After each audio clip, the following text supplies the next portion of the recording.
other 10% will come in a little bit later. Before we get started, I just want to go through one housekeeping thing as it relates to this evening.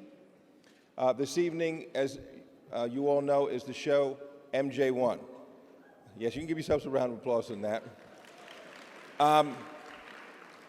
Ticket distribution will start today at 12 o'clock in the registration area. What you will need for those who are pre-registered is your ID. And you can pick up your ticket and your ticket alone. Okay? So you need to bring your ID to come pick up your ticket for the show tonight. Unless the sponsor tickets already have gone out, so sponsors, don't be concerned about that, but if you have an individual ticket, you must pick it up between 12 and 5. Don't rush there at 12 o'clock, it's fine. You just need to have your ID and you'll be given your ticket. The buses will depart the porte-cochere, which is right in the circle right outside the registration area, beginning at 6:30 tonight. They'll go from 6:30 to 8:15, and they'll just be rolling buses. So you can go over at your leisure whenever you want to go over. If you want to go over early and have dinner over at Mandalay Bay, you're certainly welcome to do so. If you want to have dinner here and take a later bus, you're certainly welcome to do so. But the last bus will leave here at 8:15. Let me make this suggestion to you. Saturday night traffic in Las Vegas downtown. You should leave earlier than later. Okay? The show starts promptly at 9:30. So leave at your leisure, pick up your ticket. It's going to be a fun night tonight. And for those of you, unfortunately, who did not get it done, you'll know better for next year, correct? Okay, we're going to get started with our show, ladies. Please sit tight.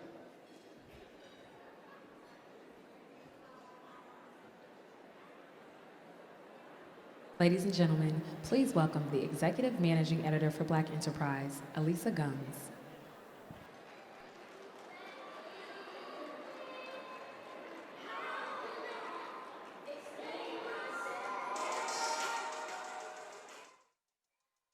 Thank you for doing this.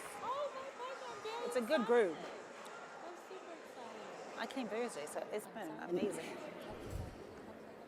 Good morning, ladies and gentlemen, and welcome to the final day of the Women of Power Summit.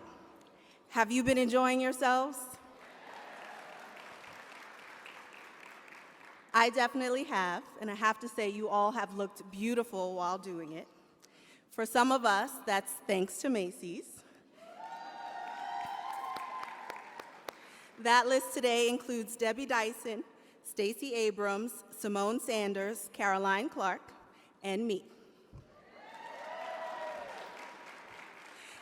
I have a couple of housekeeping things for everyone. Cornelia Shanae Isaac, we found your license.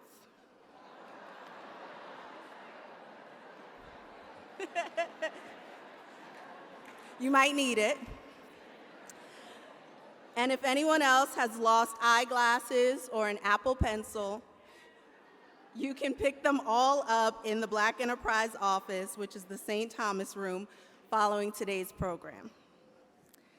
For all of the women who are here to be recognized as one of our most powerful women in corporate America or corporate diversity, if you could please report back to this ballroom today at 12:30 for your big luncheon, we'd appreciate it. All right, we have another dynamic day of speakers and panels planned for you. And of course, it all culminates later this evening with the fabulous Las Vegas show that Butch was talking about. And thanks to your powerful voices, we are trending everywhere. So thank you for using the hashtag BEWPS on your Twitter, Instagram, and Facebook accounts, and let's keep it going. I must share that I'm as thrilled as you to welcome a woman that we all greatly admire to this morning's portion of the program, Valerie Jarrett on Finding Her Voice, made possible by our host and good friends from Prudential Financial, Inc.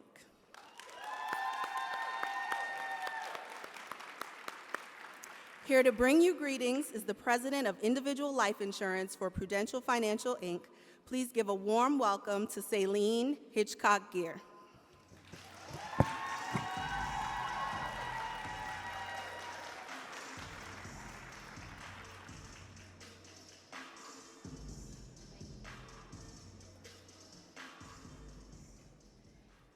Good morning, Black Enterprise Women of Power and guests. Thanks to my Prudential crew. Gotta have a crew. It's been a great conference so far, and I'm looking forward to the conversations, networking, and workshops in store for our last day together. I'm honored to be with you all this morning and really excited about this morning's conversation that counts with two giants of American politics, Simone Sanders and Valerie Jarrett. If anyone knows about shifting narratives, it is both of these women. And while their paths have been wildly different, they have each dedicated their lives to the hard and often uncomfortable work of revolutionary change in America, especially on issues of social justice, civil rights, and equality. Those values are very important to me, and it makes me proud to work for a company like Prudential, one that is driven by a similar passion for equity. More than 140 years ago, we were founded on the idea of inclusion and a conviction that financial security should be within reach for all Americans. It's a foundational belief that still drives us today as we continue to build pathways for more Americans to achieve financial security and the peace of mind that it brings. Candidly, maximizing that belief can be challenging. Research shows us that nearly 2/3 of Americans can't afford a $500 emergency, and I think we heard on this stage maybe $400. That is not more than a car repair. And just a few weeks ago, the partial government shutdown put a national spotlight on the need for emergency savings. We learned through our own research that nearly half of all affected federal workers could not make their bill payments. They actually fell behind in their bills. This is a challenge that is bigger than business. In many ways, the financial instability faced by many Americans is a national crisis, especially among women and people of color, who most often bear the biggest burden of these financial challenges. I don't have to tell this room about the double whammy of gender and racial wealth gaps that plague women of color, who are often not married and single household earners with lower wages than our male counterparts. And unfortunately, there is still overwhelming silence surrounding the importance of including race and other intersectional identities in this conversation about money.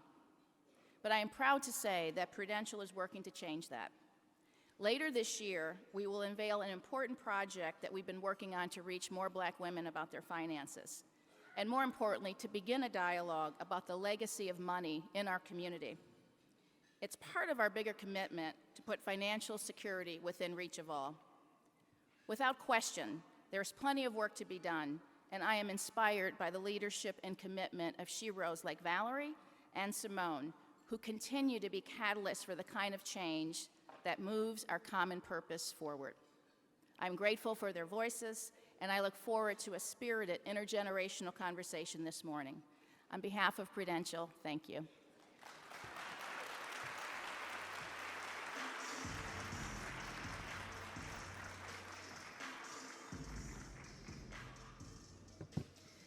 Thank you, Celine, and thank you again to Prudential Financial. Well, ladies, Valerie Jarrett is here. Yeah. The ultimate White House insider and the longest-serving senior advisor to President Barack Obama. Certainly, she comes with unparalleled credentials: attorney, business leader, board member, public servant, political maven. But Valerie Jarrett is also a daughter and a mother and a woman juggling all of life's challenges, just like us. She joins us on the eve of the April release of her memoir, Finding My Voice, My Journey to the West Wing and the Path Forward, to give us an exclusive, up-close sneak peek. Interviewing Ms. Jarrett is an amazing and accomplished woman in her own right.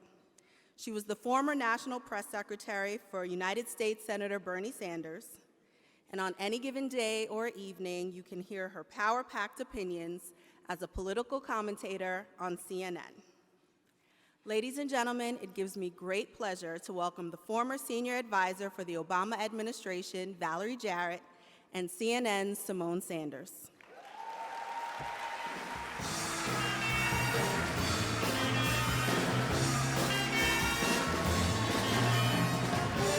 What you want, babe, I got it. What you need, you know I got it. All I'm asking. Oh, this is so great. It's packed. It is packed in the house. Good morning, everybody. Well, good morning, women of power. Who was up late last night? Well, we're happy so many of you got up early this morning to join us. I know you weren't going to miss the incomparable boss lady, Valerie Jarrett, right? So we're going to jump right into our conversation, and I want to let y'all know that we are going to take questions at the end, so think about your questions. And ladies, we are taking questions, not soliloquies. Questions, not soliloquies. All right, now, I teach a class on Mondays. Talk back to me. So, Valerie, first of all, I'm very excited to be here. I love you. I love you right back. So you have a new book coming out very soon. Your book is entitled Finding My Voice, My Journey to the West Wing and the Path Forward. Your book will be available April 2nd. You can pre-order right now. Right now? Right now? Pull out Right your now, phone. okay. Amazon. Penguin Random House. Tell me, why did you decide to write this book? Because there are a lot of books you could have written, but That is why did you decide to write this book?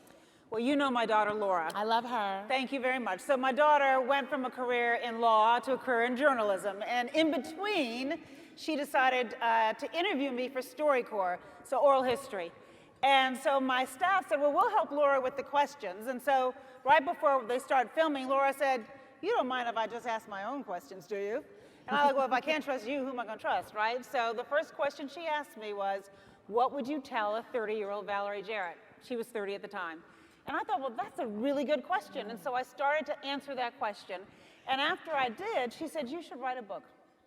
And then I thought about it, and I said, well, you know what? I have a lot to say to a 15-year-old Valerie Jarrett and a 20-year-old Valerie Jarrett and on up to a 60-year-old Valerie Jarrett. And so that's what she was the motivation for all good things in my life, including writing this book. So it's a story of my journey, and it's a zigzaggy story, and there's good stuff, and there's hard stuff, and I thought by opening it up and showing how I developed, it might help somebody else develop too. Absolutely. I think this is a book that speaks to women, but people in general in an intergenerational sense. Yes. And you talk about finding your voice. In the book, you write you found your voice in Harold Washington's historic administration. So, yes, shout out to Harold Washington. It's Chicago in the house. Chicago. Chicago. All the way in the back row. South Side, anybody? Okay, South Side. So talk to me about that journey. All right, so before Harold Washington was first elected in 1983, when I was about 12 years old at the time, I really wasn't very involved in politics. I will confess to you, I didn't know who my alderman was. I didn't even know how many aldermen there were. But there was something about his campaign that was so inclusive. And really for the first time, I think, in Chicago, black people were like, wait a minute, we could have a candidate. Now, nobody actually thought he could win, right? But we were excited about his candidacy. So after he won the first time, I started paying attention. I started reading the newspaper. I was curious about what he was trying to do. And I discovered he had this progressive agenda. So when he won the second time, it happened right when I kind of hit rock bottom in my career. And, well, all right, so we're going to talk. What do you mean rock bottom? We're going to talk today, right? All right, so. This is a family conversation. It's a very family conversation. So when I was coming out of college, I decided I needed a plan, like a 10-year plan. How many of you made plans coming out of college? All right, we all did. All right, so 10 years. And my plan went like this. Okay, I was going to go right to law school because I come from a family of academics, and they wanted me to have an advanced degree. I slept through the GMATs, and so law school, I took the LSATs, and I got in. And then I said, okay, so my plan, I'll go right to law school. I'll find out what I care about passionately in the practice of law. I will move back to Chicago because I've been gone for a while. I will fall madly in love. I will have a baby by the time I am 30, thinking about that biological tick, tick, tick. And then I'm going to live happily ever after, right? That was your plan. That was my plan. So I went right to law school. I came back to Chicago. I went to one law firm. Then I traded up to a better law firm, more prestigious law firm. I married, figuratively, the boy next door. In that, his mom grew up in the same apartment building with my mother. His grandmother and my mother were friends. He was a doctor, my father was a doctor, our dads were friends. What could possibly go wrong? Everything. Ooh, baby. Ooh, my goodness. Talk to me about it, Valerie, because as my mother likes to say, I don't have a prospect or a potential right now. So talk to me. And I turned 30 this year, okay? Well, let me say this to you, and this is serious. There is nothing more lonely than being in an unhappy marriage. For all of you who are single and you think you're lonely, oh, baby, you don't know what lonely is until you are unhappy. Now, I did have my daughter, Laura, just shy of my 29th birthday, so that was the one thing I did right on schedule, and it has been perfect for the last 33 years. I know. Now, there were some bad years in there. I'm not being completely truthful, like 14, 15, 16. But she's back. She came back home. They do come back. Just don't kill them during those years. My mom said, you're alive. Don't kill her. Don't kill her.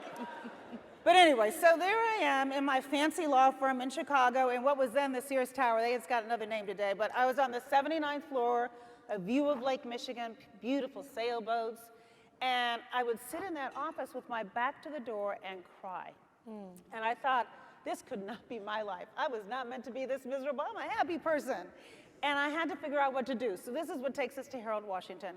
He had just won his re-election and also control of the city council. And a good friend of mine said to me, you cannot just continue to do what you're doing. And I thought, Laura will never be proud of me if I'm sitting up at this law firm bored to tears. And so he said, why don't you join the administration? You're gonna feel a part of something bigger than yourself. And that resonated with me. And since I had finally been paying attention the last 4 years to politics and to service, I thought, well, let me try it. And so I took a leap of faith. Wow. And I joined the city's law department where my client were the people of Chicago, and he was determined to give those who did not have a voice representation, and that resonated with me too. And I left that fancy office, I walked into City Hall my first day, and I walked into 5th floor, and it said Office of the Mayor. Well, that wasn't my office, but I walked down the hall, and it said Corporation Counsel, and my boss met me in reception. He goes, let me take you to your office, and he did air quotes. I'm like, what you doing air quotes for? Because you got a cube. I had that open air. I done worked in the open air, that open space. Open air cubicle with a big window facing an alley with another building right up against it, so there may as well have been no window. But I will tell you the truth, I walked in there and I said, this is where I belong. And it was there that I began to, well, first of all, I trusted my voice to leave that law firm when everybody was telling me you've got the greatest job in the world, and I knew I didn't feel like it. And so it's that quiet voice we tend to ignore that I trusted. But also, it was in city government that I started advocating for other people. And I realized I could use my voice and my talents and my skills to help people who did not have a voice. And that really was transformative for me. That's really where my life truly began. Wow. So, I guess if there is, one thing you could tell a young Valerie, one thing to help her navigate the waters as she's growing up in Chicago, as she leaves to come back, like what is the one thing you would tell, not even not young Valerie, what would you tell young Simone? Let's get specific. Let's get specific. What would you tell young people? Because I will tell you, in the group chats, I'm gonna ask you about your group chat shortly. Yes. But in the group chats, people are like, we got to get our Valerie Jarrett on. Okay, and that's what we say, and we're like, but how does that happen? What do you tell young women who are navigating the waters of whether it's politics or corporate America? What would you tell us? Well, I wrote a whole book about that, but Buy the book. I will give you, buy the book, but this is what I think, this is what I learned, is first of all, my 10-year plan showed that I was craving a straight line, and the adventure is in the zigzag. The adventure is in the zigzag. That's a tweetable, y'all, tweet that. And I just didn't have confidence to do that, to take those risks, and I should have, because I come from a family of risk takers. And you know, my father, who grew up in DC, and my mom grew up in Chicago during Jim Crow, where there's a lot of discrimination, and he couldn't get a job as a physician in a teaching hospital in the United States. And so my parents go to Shiraz, Iran. Now, you know there are no black people in Shiraz, Iran. They knew nothing about it, but they needed a hospital there, and that was back when the United States had better relations with Iran. And so from there, he started doing research. And that research caught the eye of somebody who was at the Galton Labs at University College of London. And so then, after 5 years in Iran, we moved to London. And in London, he started to give papers and deliver these papers at conferences like this, not quite this big, but conferences.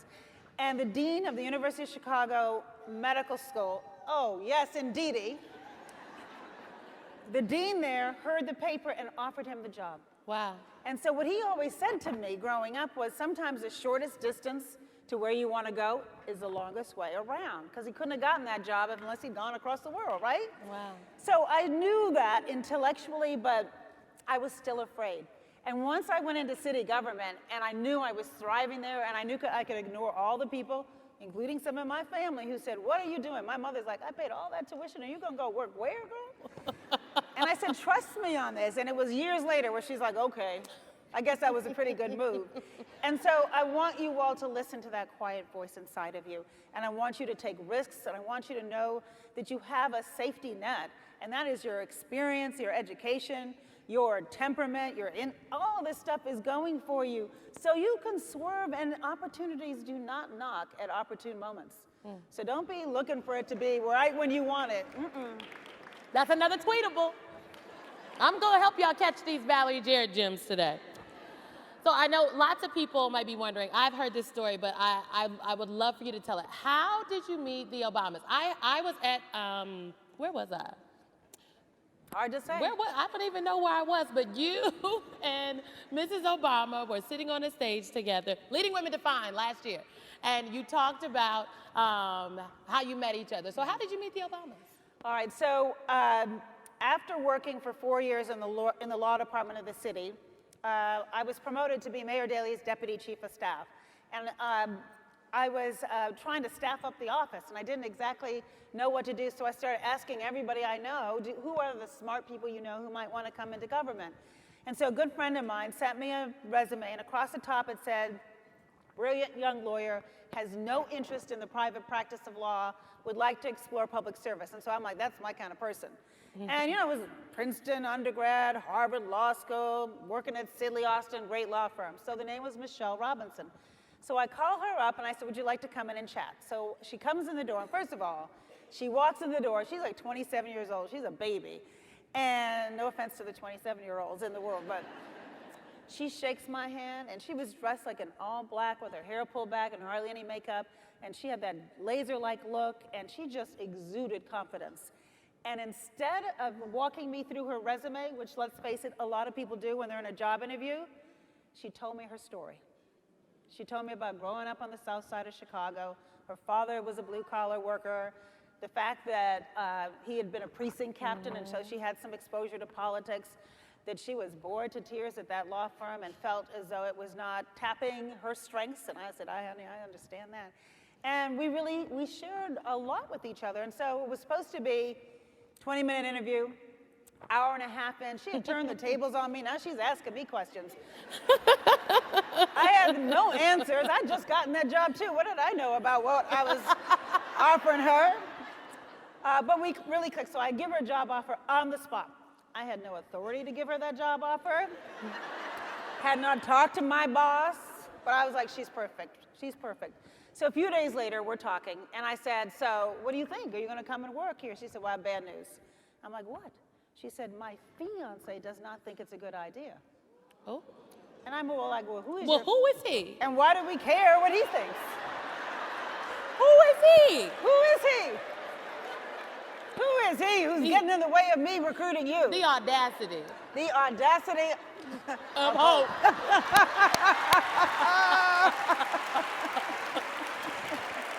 That was a good one. That was a good one. We didn't even practice. We didn't practice. We did not practice that, but that was pretty good. So she said he started his career as a community organizer on the south side of Chicago, and he is a little worried about me going and working for Mayor Daley. And I've been a lawyer, and you at least were a lawyer for the city for a while before you went into the frying pan and then the fire. What would I be doing? And so she said, would you have dinner with us? And I said, yes. That was a good move on my part. Because it began this really, you know, now 28-year-long relationship with the two of them. And I'll never forget how in love they were and how they listened to each other. And again, at the dinner, we told each other our stories. And I think that if you want somebody to invest in you, and if you want to invest in them, you have to open up. And we talk a lot about mentorship, and I just think sometimes people will see me somewhere and they'll go, would you be my mentor? And I go, I don't know you. You know, find a mentor who knows you and who cares about you, and take the time to let them get to know you, which means you got to let yourself be a little vulnerable and let people in. And you might get hurt, but it's worth it. Okay, so please, that you can clap for that. Take that back to your communities, okay? Because I'm tired of folks running up to people asking them, be my mentor. No, give me some advice is what you really want to know. Yes, Just exactly. ask that. Okay, so there might be, look now.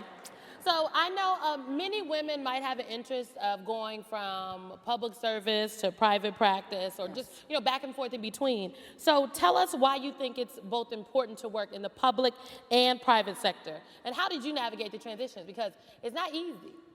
It's not easy, but for me, it was important. And so I said to you that you know, look, as much as I complained about that law firm, and I'm sorry to anybody here who's at a law firm, but it taught me a lot about the practice of law, and I think I'm a much better client now, having practiced law for 10 years. And I think I was a much better client working on behalf of the city of Chicago, having had the rigors of a private sector practice. And what I find is that the skills that I've developed both in and out of government, many of them you need those skills no matter whether you're in the private sector or the public sector. I do think that the public sector calls on certain skills that I did not fully exercise or appreciate. Like what? Well, so for example, let's say when I'm the CEO of my company, I can't just like tell people what to do and expect that they're going to do it. And I learned in government, you have to get people's buy-in, which means you got to listen to people. You can't think you know all the answers. And I became a very good listener in government because a big part of what I was doing was trying to figure out how could government be in service of the people, which means you actually have to pay attention to what they say so that you know how to serve them best. And so I think a lot of the leadership skills and the work ethic that I started out with in the law firm really helped me. And then when I went to the private sector, I knew how government worked. And I was a real estate developer, and I used to see so many developers when I was in government who had no idea about the public policy issues that government was trying to sort through when they would come in and say, I want all that land and I want to do this. I already had that experience, and so I could say to my colleagues in the private sector, this is what makes government work. Anticipate these issues. It will save us money and time on the front end. And then I always say that it's good to start local. And whether you are in government or whether you are volunteering at your local community center, there's something about the geography of your neighborhood, and I worry that we're losing that a little bit as we are all on these devices, because now that's your community, right? But I liked going into my grocery store. My cousin Becky's here. Didn't you like going into Mr. G's and we knew the people who worked there, right? I liked that sense of belonging to a geographic area in addition to this community. And when you work in local government, you get this appreciation of what's happening on the ground. And when I worked there, I used to say, I will never, ever work for the federal government. Ever. They were the enemy because they were off in Washington and they weren't paying any attention to what we wanted, and they had all these programs and silos, and we were supposed to bend what we wanted to do to fit those programs. I'm like, why can't you bend those programs to meet what we want to do on the ground? And so when I went to the federal government, it was with that perspective in mind. And it was very helpful when you think of when President Obama took office. We were in the middle of the worst economic crisis of our lifetimes. You know, we're losing millions of jobs, people are losing millions of homes, banks are about to collapse. Having run a business and having known the certainty that businesses were looking for at a time of great uncertainty, I think helped me be a better player at that table when we were making some hard decisions. And let's face it, the business sector is the economic engine. And if we aren't in touch with them in government, then we're going to miss our objective. Absolutely. Not the only voice, but an important but voice. it's an important voice. The key players at the table. Key players at the table. So I learned that you actually remained the CEO of Habitat Company and joined the Obama campaign at the same time. I did. So you had 2 jobs. I had 2 jobs. Tell us about that experience and what was it about the campaign that compelled you to really devote all of this time and energy? Okay, because I have been on the campaign trail. People trying to get me to go back on the campaign trail right now. And I'm like, It's hard. I don't know. It's very hard work. Tough. It's tough. I like Well, brunch. Well, you like brunch. There's no brunch. No brunch on There's the no campaign brunch on trail. the campaign trail unless it's like biscuits at a Hampton Inn somewhere. That's about the brunch that you get. Well, so 2 jobs. Well, first of all, I had raised my daughter as a single mom and I had worked. So I already had 2 jobs, right? We all have multiple jobs. It's what we do. Yeah. And Laura had just gone off to college, so that was one, not that you ever completely are not a mom anymore, but it was a lot less demanding than when she was right there underfoot, and I was trying to figure out why is she not home at 11 o'clock. And I had the chairman of my company really gave me the latitude to say, you can work from anywhere. And so I was multitasking, and so I'd be on conference calls back at the office while I was trudging through Iowa. And it was, the reason why I did it is I just love Barack and Michelle Obama. And so if I had a chance to help his campaign, why wouldn't I? It was a chance of a lifetime. It was a labor of love. It's hard, it's rigorous. You all heard from Senator Harris yesterday, and she looked awfully good, because I know she's tired. And you gotta keep yourself up no matter what, because you're in front of a new audience every day. But I learned a lot in Iowa, as I'm sure you did too. It's a part of the country I wasn't that familiar with. I traveled all over our great country, and I met people of all walks of life, and I saw so many ordinary people doing extraordinary things. And that's what actually keeps me optimistic to this day in the midst of chaos that we're seeing. There are so many good people out there. And unfortunately, the press often doesn't focus on that. It focuses on the controversy and the tension. And so keeping myself busy and on the road and meeting new people is something that I learned really initially in that campaign, and I continue to this day. You talked about Iowa. So what was it like going from working with CEOs and professional business folks and then to working with staffers in Iowa and in office? Well, they were. What was challenging about that? Well, you know what? It was fascinating because the way we ran our campaign, the field organizers, who were all like right out of college, 20-something-year-old, they were in charge. And so if I would go into Waterloo, Iowa as a surrogate, then somebody would meet me, Johannes Abraham, who later became my chief of Love staff. Johannes. Yo is just an extraordinary young man. He would meet me at my hotel, and he would drive me to wherever we were going, whether it was at black churches or meeting with a group of community folks. And I did what he told me to do, because he was the boss. And the reason why he was the boss is because he had been in Iowa for 6 months. And he knew the people that were in that community. He'd been in their living rooms. He'd seen their anguish and their joy. And so when he brought me in, I was coming in not as a stranger. And we found that to be an important part of our strategy, is that we wanted the people across America to know that we wanted to stick. We weren't just in and out, we wanted to be there with them and get to know them. And so I enjoyed working for these young folks. And then when President Obama won, I had been all over the country, so I knew the best of the very best staff. But some of them had a hard time because they were used to being the boss. And I'm like, oh, no, now I'm the boss. Now You're not the boss up in here. So we had to turn that table, and it took a moment for some of them to get the hang of that. So fast forward, we've all heard the title as senior advisor to the president. And It has President such a Obama, ring. to be clear. Yes, let's add that. That was a good title. Oh, yes, great time. Don't linger in it too long, ladies. Don't sit in it too long. Okay, but 8 years, you held that title for 8 years. So walk us through that role. What was a day? I mean, when people always say, what's a day in the life? Every day is different. Every day but is walk different. us through the role. Give us a glimpse into what it was like to not only be in the White House, but be a part of history and just do really great, amazing work for the American people. Well, first of all, thank you for that. Yeah. Privilege of a lifetime. And if anybody had told me when I was sitting in that office in the Sears Tower that one day I would work for the President of the United States and that eventually I would be the longest serving advisor, not just for President Obama, but in history. Now that's some crazy stuff. Who knew? Who knew? But you know what? If anyone, a black woman, Well, I will say this. I don't know why anyone would leave. And I used to tell him all the time, my job was much better than his job. His job was it was much harder. And the reason why is that he had us there to, he had policy councils, and we would debate issues in those policy councils. And then they would come up to his senior advisors and his chief of staff, and we would read everything that went to him. We would prepare these memos for him. He did his reading at night. I never once, I'm just saying. I hear some people don't read. I don't know. I will say this to you, and I am serious as I can be.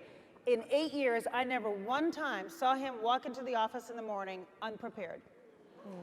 He was never unprepared.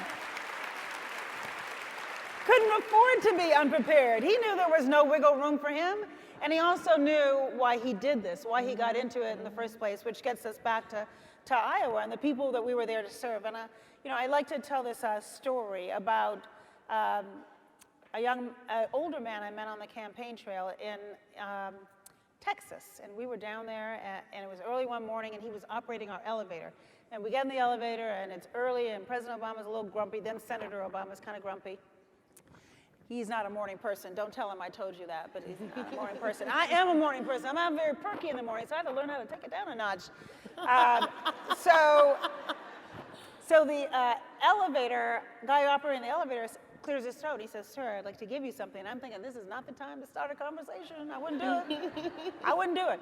So he pulls out a patch from his military uniform, and I'm nosy. I'm looking at it, and realize what it is. And then Senator Obama realizes, "Oh, sir, I couldn't possibly accept your patch." And the guy's like, "No, I insist." And they go back and forth and back and forth. Finally, the guy says, "Sir, I've carried this patch with me every day for 40 years. And it's kept me safe when I served our country. It's kept me strong as I've had humble jobs and tough times, and I want you to have it," right? So I burst into tears. And I don't mean like a little bit. I mean like I'm heaving in the elevator. That deep cry. The deep crying. And this, You need some water. right? And this is before people start like handing newborn babies to him over like a mosh pit of people. They weren't doing that back then, right?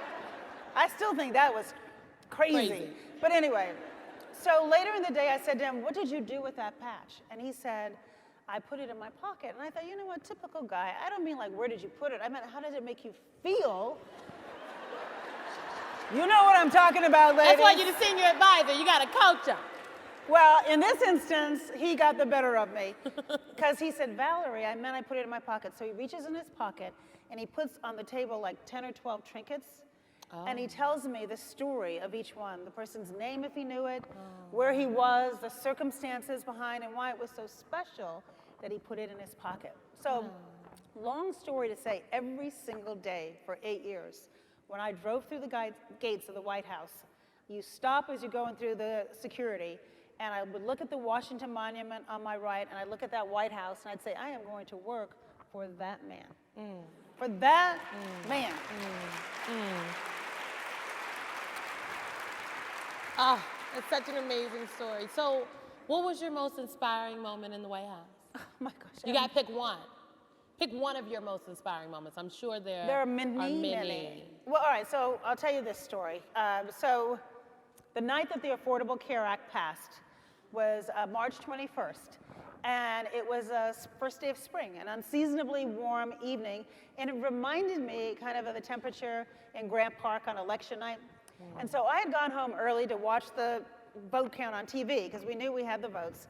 And I put on my pajamas, I got a big bowl of popcorn, and my best friend who lived across the hall, who was the person who sent me Michelle Robinson's resume, Susan Schur, who now worked in the White House, she came over and we're sitting there, phone rings, and it's Katie Johnson, who was President Obama's assistant. And she says, "Valerie, President Obama would like everybody who worked on the Affordable Care Act to come back to the White House and watch the vote together." And I said, "Oh, that's so sweet, Katie, but you know what? I'm in my pajamas. Got my popcorn. Susan and I are here. We're good."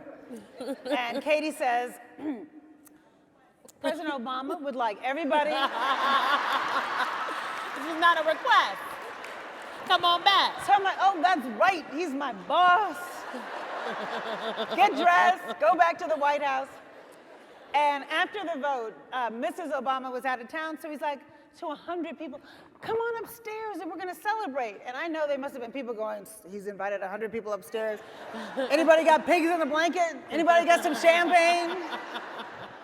So we go upstairs and we're out on the Truman balcony, which is one of my most favorite places on earth. We spent a lot of time on that balcony. It's like one of the few places where he could go outside and just like breathe some fresh air and feel safe. And so we're out there, and about 2 in the morning, I won't tell you how many martinis he had, but I had 2. And so the crowd is starting to wean out, and I sidled up to him, and he's looking out over the Washington and the Jefferson Memorial and beautiful lawn. And I said to him, it's so beautiful tonight, and you look so happy. It reminds me of election night. I said, how do you feel now compared to election night? And he said something I'll never forget. He said, Valerie, there is no comparison. Election night was just a means to get to this night. And I thought, that's why I work for you. That's why I came back to the White House that night. I love it. And it says so much because you just, you have to be straight about why you're there. And if you really want to serve, you have to be of service. And you can't get confused and start to think it's all about you, because it's not about you. It's about us. It's about us. And thanks to all the work that you all did in that fateful night, there is now health care for millions of Americans. So far, but I will say this to you, and it's one of the things that motivates me now, after I didn't see it coming. I have to tell you, I did not see the election coming, results coming. And so after I kind of came out of my fetal position where I was crouched down, we all did, trying to figure out, well, what happened? And I think the thing that stuck with me most is that only 43% of eligible voters voted. And so Mrs. Obama and I last summer started an organization I chair the board of called When We All Vote. And I feel like our most minimum responsibility of citizenship is to vote. And so many people, particularly young people now, are kind of shunning institutions of all kinds, not just government. And if it's going to be a democracy of the people, by the people, for the people, with the people who sacrificed for us to vote, we have to vote. And we have seen how black women change the results of elections, right? But it can't be just us. It also has to be, we got to get those little knucklehead young adult men that we have in our families, and we got to get them to vote. We've got to really change the culture, and so that's one of the things that we're doing now. So yes, we all still have the Affordable Care Act, but for the first time in 4 years, the number of people who are insured is going down. And so when there are town hall meetings, we have to show up, and we have to make sure our voices are heard, and we have to vote for people who are going to protect your interests. Exactly. Elections are upon us. And I know everybody talks about 2020, but there's elections happening in 2019. Yes, so exactly. We have to be laser focused. Ladies and gentlemen, give a round of applause for Valerie Jarrett. Thank you. Author of Finding My Voice, My Journey to the West Wing and the Path Forward. Thank you. Y'all are kind. Sit down, we're gonna take some questions. They're like, yes, we want more. Thank you. Okay, we are going to take a couple questions, ladies and gentlemen. There are microphones at the front of the room, I think at the back of the room. So we're going to take as many as possible. And we are taking questions not. All right. I believe my sister right here at the front was first to the microphone. I just have to And if the room will quiet down, we'll be able to hear the question. Thank you, Simone. Thank you, Valerie. This has been so inspiring, just amazing. My name is Jackie McKinley, and I am a Vice President of Sales, first African-American Vice President of Sales for Dell Technologies. A badass. I know, right? Thank you. And I say that humbly for advice.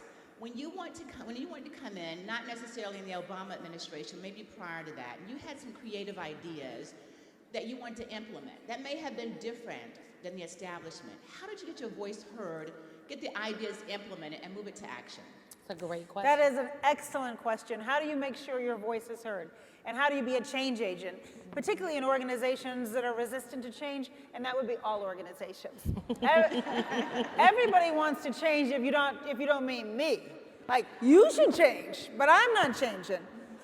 Well, one lesson I learned very early on, I told you I slept through the GMATs, right? So I did not know a lot about management from practicing law. And so one of the positions I held in government was Commissioner of the Department of Planning and Development. I did not have an urban planning background. And so my deputies knew I did not know as much as they did. And so one of the things I would do is I would listen at the very beginning of every meeting. And I would try to learn. And I would ask questions. And I think in so doing, people began to trust me. And when I would say, well, how about this? And they said, well, we tried that in 1962 and it didn't work. I would say, okay, but this is now 1983, so let's see if we can take what didn't work and address it and like move. And it's like you have to move people incrementally. It's very hard to move people like this. And so you've got to give them the space to contribute as you're having them move. And I found that that is one of the more useful strategies. And then the other thing I would say is that you really have to over-communicate when you've made a decision. If people feel that you are transparent and open and you are consultative, so I mean the best example I could give you is President Obama.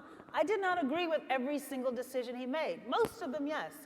But when I didn't, I felt the process was fair.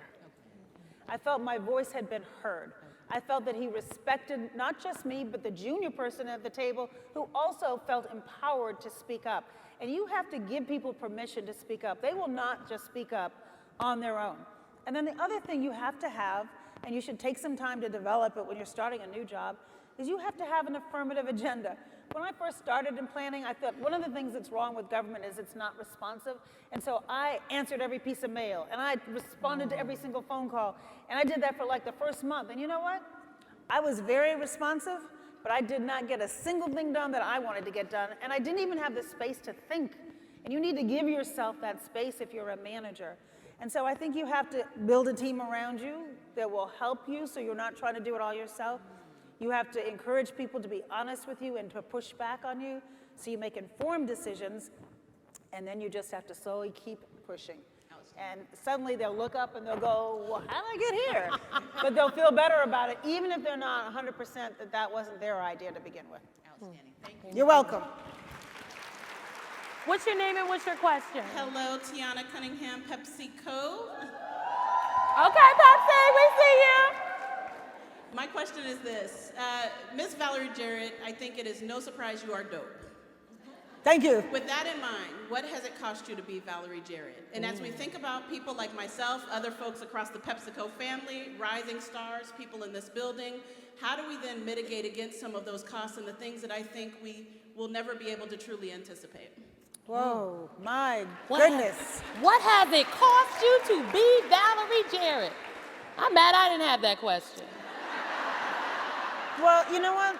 It's interesting that you phrase it that way, because one of the lessons that I've learned is that all of the kind of pain and criticism and look, when you put yourself in the arena and you're out there, I mean, y'all better follow me on Twitter and Instagram, but don't be hating on me the way a lot of people do. Not on Instagram. Instagram is very sweet. People are much nicer there. Twitter, it's terrifying the things that people say.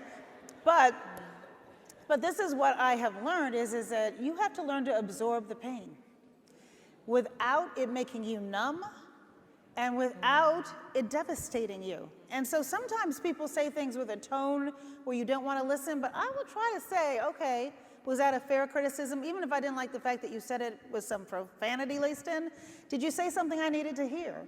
And so I think if you look at it like it's not, the pain is probably what I had to get the most used to. And it started out early when, I had an editorial that criticized me or a commercial mocking me. And my own best friend was like, it was a great picture. I'm like, you didn't read the story. So you can't take yourself too seriously. And so I've learned not to do that.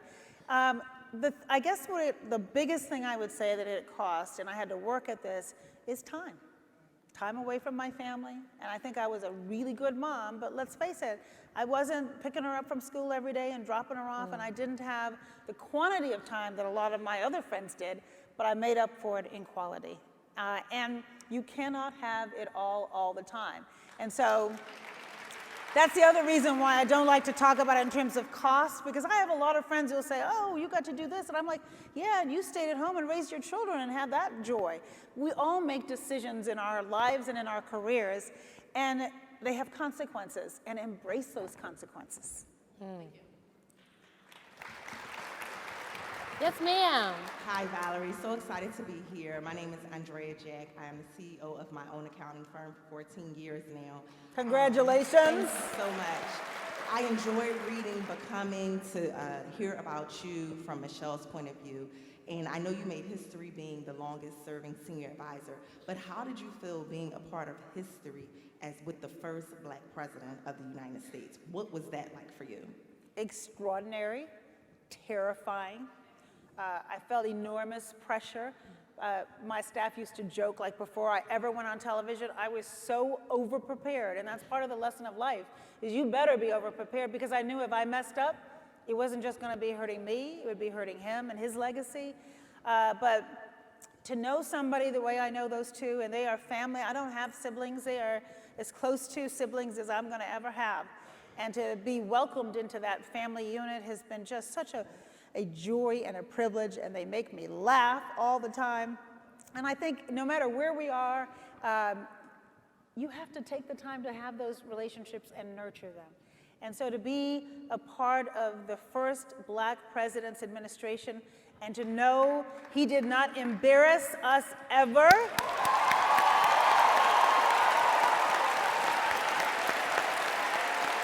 Not even when he had on that tan suit, because I was like, that suit was fresh, okay? That's a good Sunday suit. That's what happens when the press corps doesn't understand fashion, but that's another conversation. It was a pretty hip suit, but the point is this, they had to search for things like that. No scandals, nobody got indicted, people didn't lie, people were honest, people did their business. That's what he used to say. He would say this, and he was right. He said, we better be tight. We all better be tight, right? No harm in working twice as hard. It's good. Thank you. Yes, ma'am. Hi, my name is Marjorie St. Ellen. I'm a project manager at Turner Construction. Congratulations. Thank you. Male-dominated industry. Glad to see you in it. Thank you. It's been said that Democrats fall in love and Republicans fall in line. So, Woo, did you all hear that? Democrats fall in love, Republicans fall in line. All the way in the back, I hope you heard that. That was a good line. so what do we do as a happy Democrat with a tan suit if we get someone that we're not necessarily in love with and the fight is on? This is going to be our final question, because I think this is how we need It's to a do it. good question. Look, do not let perfect be the enemy of the good. You keep your focus. And I will say this, I have met with several of the candidates who are running for president, several who are thinking about running for president. And one piece of advice I give them all is, do not do so much damage to each other in the primary that we go into the general election crippled, right? I mean, keep your eye on the prize, and I would say that the same. Look, one of the things, and look, I am a lifelong Democrat, and one of the reasons why I love my party is because it's a big tent. There is room for a lot of different perspectives in our tent. We might have some basic progressive values, but we embrace. We even let some Republicans and independents in our tent, right? And I think we have to continue that, and we have to really be mindful of the fact that we're not going to necessarily get that dream person again. And people forget, when Barack Obama was in Iowa, people in South Carolina weren't warming up to him right away. It took a minute, which is why I like campaigns, because it gives you a chance to lift up the hood and kick the tires and see what people are made of. But don't be looking to just fall madly in love. You want somebody, you're not going to be having beer and hanging out with this person. They don't have to be your best friend. They have to be true to service of our country and looking out for people who are not accustomed to being looked after. And full stop. Full stop. But I also don't say fall in line. Fall in line is a different thing, right? And I think that the Republican Party, when they fell in line when we were there, that meant saying no to everything, even if they knew it was something that had traditionally enjoyed bipartisan support. I don't want to do that either. We have to be that either. We have to be thinking, and we have to be challenging ourselves And we have to be reminding ourselves that in this brief time that we have on earth, whether you are in government or whether you are not, it is really important that you leave this earth better than you found it. Thank you, everybody. Valerie Jarrett, ladies and gentlemen. Yes. All right. Before we go, One question. I think want you you have to to dance with somebody you don't know. Find somebody you don't know. And some of you can come on up here. Because we know each other. We know each other. Who's going to come Come dance on with up. us? Hey, hey. Woo! Come on, lady. Hey. Woo! Woo!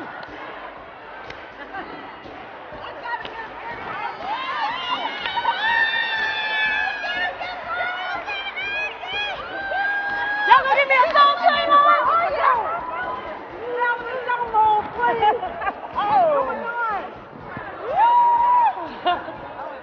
Oh, you have to get out of there. There you go. There we go. Yay!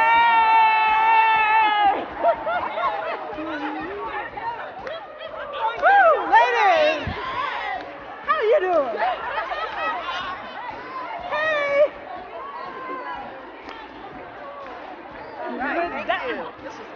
Thank you, ladies. Thank you so Chicago!